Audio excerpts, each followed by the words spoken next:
Hello everyone, welcome to SC2 Noob School. I am Trebus, and this is the last part of the Fundamentals series. So you little noobs and nooblets out there growing up, you're growing up past your awkward middle school phase of cannon rushing and six pooling, and you're growing up to be smooth, cool, sophisticated StarCraft 2 players. So today we are going to be talking about build orders, and I'm going to touch a little bit on timing and what those two concepts basically mean. So we'll start off just by defining build order. What is a build order? A build order is basically the beginning part of a strategy. It's going to be a series of steps that will get you towards either a mid-game economic, army, or technology advantage. So really the build order is what steers you towards your overall strategy in a game. And lucky for us as StarCraft fans, there's nothing I can give you that's I can't say, here's the perfect build order that you should use every time, and you'll just win with that build order every time. Just do that, attack around now. If you do it right, you'll just win. The game is just much more complex than that. I am happy to say. So really what we're getting into now is we're getting into a lot more high-level concepts where I can't generalize everything as easily for you, and there's a lot of things that you just have to learn by playing lots of games. So I'm just going to be able to talk. What I can talk about is I'll talk about what makes a good build order. A good build order needs to be lean and efficient. And what I mean by this is you shouldn't be getting things before you need them, and everything you do get should be timed out exactly perfectly. So anytime you're going to get, like a pylon or overlord or something, you should get it exactly when you have that amount of minerals that you need.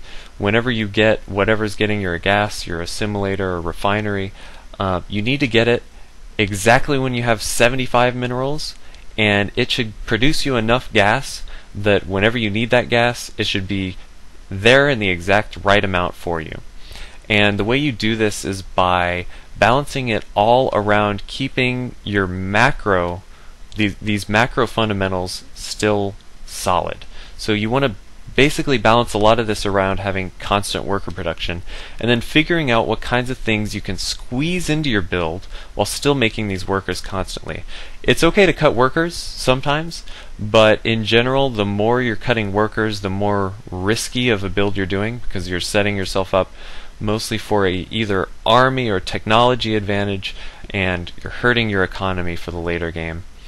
So I can't really give you what exactly a good build order is, but I'm just going to pop over to a game. It's a game by Huck, and we're just going to watch the first couple minutes of that game, and I'm going to show you how he keeps everything the timing of everything just super lean and efficient. He cuts off all the fat out of all of his builds, and just kind of show you how you can get into maybe a build order test or something and practice your own build. So let's go to that. So this is a PVT. This is Huck versus Braddock, and we're going to be watching just from Huck's perspective. And what I'm basically going to be pointing out is how smooth and clean and lean all of his times are for when he's building his units, and we're mostly going to concentrate on this part of the map right here. In fact, I might even do an overlay, just increasing the size of this so you can see it a little better, even on the lower resolutions. And we're just going to notice how anytime he needs to get a new building out, he's getting it as soon as he has enough minerals for it, and also he's never getting pylons before he needs them, before he gets supply block, things like that. All very good stuff. So let's just start watching, and I'm going to fast forward a little bit until he gets to his 9 supply mark, and he's going to need to get out a pylon. So he's at 9 supply, and he's going to have to send one of these probes kind of early. There he's sending a little early, and watching this mineral count, as soon as it gets to 100, instantly the pylon goes down. So that was a very smooth timing of sending out that probe exactly when he needed it, and yeah, very good stuff. So next we're going to see, as soon as this pylon finishes, he's going to be supply blocked for, actually I don't think he's going to get supply blocked at all. This next probe can come out and he's going to chrono boost it. So just going to be making probes for a minute, and just notice how all of this build is balanced around this constant worker production. Constant worker production. Can't say it too many times. So the next thing he's going to get out is a gateway. So he's going to be sending a probe here sometime soon. Probe's coming out. He is getting close to 150 minerals. He's at 150, and there's the gateway. Very, very nicely timed. And he's continuing this constant probe production. Notice he waited to chrono boost that probe out after he got the gateway. If you boost it before you get the gateway, you might not have enough time to get that gateway out right when you want it. Kind of missed it, but at exactly 75 resources, that assimilator went down, and now he's at 16 supply. So he's going to need to get a pylon out. Sending that probe out right at 100, pylon going out now. Super, super smooth timings on everything he does. These are really the things you need to try to do in your own play, and even when the beta being down right now, you can just figure those things out in a build order tester.